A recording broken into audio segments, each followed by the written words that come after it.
Hi viewers, இன்றைக்கி நம்ம வீட்டில் குலாப் ஜாமுன் செய்ய போகிறோம்.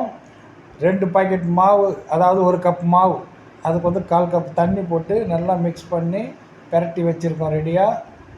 நம்ம அதுக்குள்ளே போய் பாகு ரெடி பண்ணலாம். தேவையான அளவு சர்க்கரை போட்டு தண்ணி சேர்த்து கொதிக்கும் போது 1 ஸ்பூன் பாலை போட்டோம்னா அந்த கசடு, இந்த அழுக்கெல்லாம் திரிஞ்சு வந்துடும். இதை பாருங்கள், அழுக்கெல்லாம் தனியாக வந்துருச்சு. அதெல்லாம் எடுத்துட்டா பாகு க்ளீனாக இருக்கும். பாகு ரெடி பண்ணிவிட்டு இப்போ வந்து எசன்ஸ், உங்களுக்கு தேவையான எசன்ஸ் ஸ்மெல்லுக்கு சேர்த்துக்கலாம். நாங்கள் வந்து ஏலக்காய் எசன்ஸ் சேர்க்குறோம்.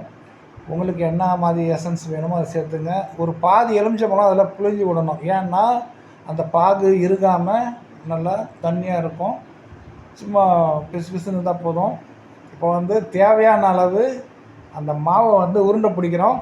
இதை பாருங்கள், இந்த மாதிரி நம்மளுக்கு என்ன சைஸில் குலாப் ஜாமுன் வேணுமோ அதுக்கேற்ற மாதிரி உருண்டை பிடிச்சி ரெடியாக வச்சாச்சு. நெக்ஸ்ட்டு வானலில் எண்ணெய் விட்டு அது லேசாக சூடானதும் ஒவ்வொரு உருண்டையாக எடுத்து சேஃபாக அதில் போட்டுடுங்க. போட்டுட்டு ஒன்றோட ஒன்று ஒட்டாமல் இருக்கிறதுக்கு ஒரு சின்ன ஸ்டிக்கு மாதிரி இருக்கும், அதில் எப்படி கலக்கி மிக்ஸ் பண்ணி விடுவோம்.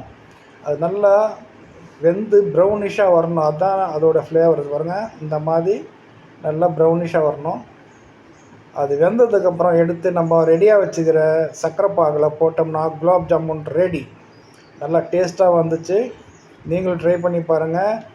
இதை பாருங்கள், பசங்களுக்கு ஈவினிங் ஸ்நாக்ஸ் கொடுக்கலாம். நல்லா டேஸ்ட்டான குலாப் ஜாமுன் ரெடி. Thank you for watch.